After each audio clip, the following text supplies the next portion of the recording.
सीधी सी बात है कि दुश्मन मई की जंग में खाक चाटने के बावजूद खामोश नहीं बैठा। वो अब भी बेआवाज साजिशें बुन रहा है और जाल पाकिस्तान पर फेंक रहा है। और अब की बार एक आम मछेरा, नाम है जिसका इजाज मल्लाह, वो उसके जाल में फंस गया। लेकिन मामला चौपट हो गया।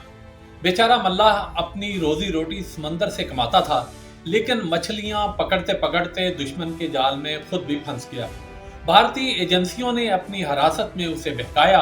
कहा गया कि हम अभी तुम्हें छोड़ देते हैं, मगर इस शर्त पर कि वापस आओ और पाकिस्तानी सिक्योरिटी फोर्सेस की वर्दियां, कुछ SIM cards, currency note, cigarette, lighter और इसी तरह की दीगर छोटी अशिया साथ लेकर आओ तो भारी रकम भी इनाम में देंगे।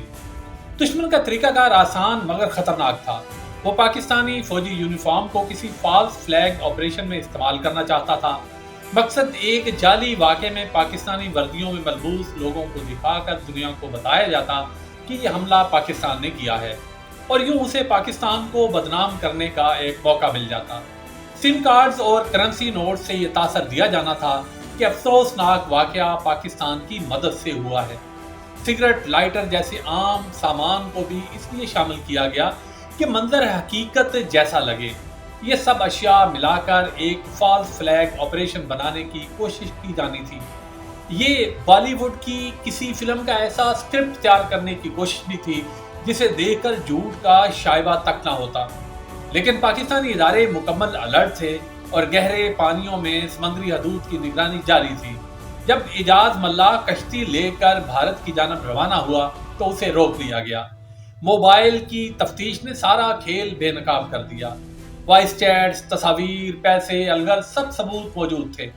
मल्लाह को 95,000 रुपये एडवांस दिए गए थे और बाकी रकम सामान पहुंचाने पर देने का वादा किया गया था। ये वही वादा था जिसका लालच आदमी को दामे फरेब में फंसा देता है।